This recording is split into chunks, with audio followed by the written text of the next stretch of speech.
Les écoles de communication, est-ce que c'est pour toi? Tu te poses peut-être la question. Et pour en parler, j'ai le plaisir de recevoir une ancienne de mes élèves qui était avec moi en terminale l'an dernier et qui cette année est à l'EFAP, qui va nous présenter cette école. C'est une école privée de communication. Talia, bonjour Talia. Bonjour. Tu peux te présenter un petit peu, présenter ton école en quelques mots? Oui, alors je suis une ancienne élève du lycée Rénoir. Je suis actuellement à l'EFAP à Montpellier.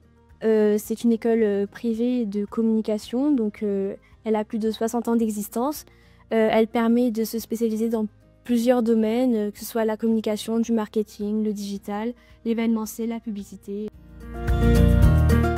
EFAP, École française des attachés de presse. Je me suis renseigné, parce que je ne connaissais pas forcément avant la vidéo. Mais aujourd'hui, c'est rebaptisé École des nouveaux métiers de la communication pour rentrer dans la modernité. C'est ça, mais on appelle toujours l'EFAP. Alors, c'est une école qui est hors Parcoursup, une école privée, payante aussi, on va l'évoquer, qui a un coût quand même, qui doit faire partie des choses à considérer. Tu avais fait quand même des vœux Parcoursup. Qu'est-ce que tu avais fait, par curiosité, comme vœux Parcoursup? J'ai mis des licences de communication, de théâtre, parce que j'aime beaucoup ça aussi, d'audiovisuel. J'ai mis des BTS, j'ai mis un peu D'accord. licence et Quand même souvent dans la communication. Alors, qu'est-ce qui fait que toi, tu as préféré cette école plutôt qu'un vœu Parcoursup classique en communication? Parce que cette école, elle permet de... Il y a beaucoup de choix et de spécialisations qui regroupent en fait tous ces domaines-là. Par exemple, j'ai évoqué le théâtre tout à l'heure. Je sais qu'en spécialisation, je peux me diriger vers le cinéma et l'audiovisuel durant ma stage. D'accord, il y a différentes spécialisations. C'est un vœu hors Parcoursup, mais les diplômes sont reconnus par l'État. C'est une école qui a 60 ans d'existence. Après, c'est à vous de faire un arbitrage, avantages, inconvénients. Est-ce que je peux payer une école privée? Est-ce que je préfère une école publique? Dans tous les cas, les diplômes sont reconnus, donc il faut voir le contenu des enseignements, vos possibilités. Donc toi, ce que tu as aimé, c'est le côté lien avec le monde de l'entreprise qui était très très prononcé, particulièrement prononcé. Une école très professionnalisante en effet. Ouais, c'est ça qui t'a plu dans cette école. Après, il existe d'autres vœux possibles dans Parcoursup classique. C'est à vous de bien vous renseigner sur tout ça. Alors, on va voir bien le contenu des enseignements, si tu veux, et pour ça, tu nous as donné ton emploi du temps. Donc, c'est le meilleur moyen de voir à quoi ressemble l'école concrètement.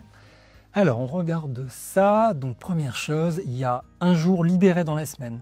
Oui, donc oui, en effet, nous avons une journée off dans la semaine, ce qui nous permet de pouvoir nous avancer sur nos projets de groupe qui sont beaucoup demandés dans l'école.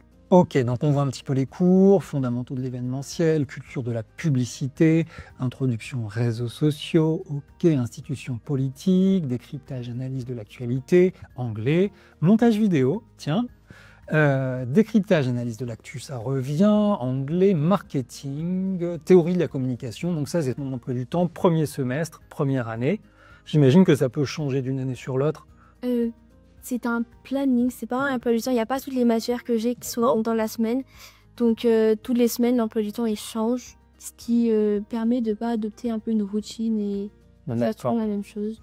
Quel est ton enseignement préféré, malgré tout, dans tout ça? Alors j'aime beaucoup fondamentaux du marketing, je trouve ça super intéressant. D'accord. On découvre beaucoup de stratégies. Ensuite, la théorie de la communication, donc c'est vraiment un peu la matière assez intéressante. Alors c'est peut-être le moment d'expliquer la différence entre journalisme et communication. C'est très important, c'est des métiers qui sont proches. Les attachés de com travaillent avec le journalisme, mais c'est pas du tout le même métier parce que le journaliste suit un idéal, alors subjectif, mais de vérité, d'information. Il enquête pour trouver, pour avoir une sorte de véracité.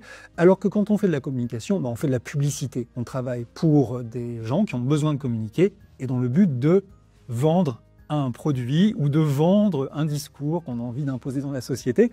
Donc c'est des métiers qui sont assez proches, mais très différents dans la logique. Est-ce que les cours sont comme tu les avais imaginés, Talia? Oui, ça ressemble beaucoup au lycée si nous ne sommes pas dans un amphithéâtre ou autre.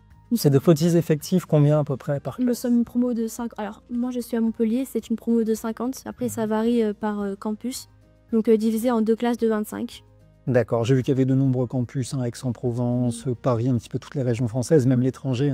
Oui, nous avons beaucoup de campus à l'étranger. Parce que c'est une grosse école apparemment, présente un peu partout. Ok, on va parler maintenant de l'après. Après les cours, donc d'abord les examens, ça consiste en quoi les examens? Nous avons des partiels, donc c'est sur contrôle continu et certaines matières passent en partiel, donc c'est juste un coefficient plus élevé.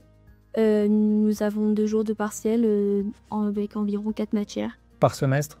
Oui. 2 jours par semestre. Et des stages aussi, hein, qui j'imagine comptent dans la Des formation. stages tous les ans et la 5e année en alternance, donc ce qui nous permet vraiment de se professionnaliser et de se créer un réseau le plus large possible. D'accord. Merci Thalia.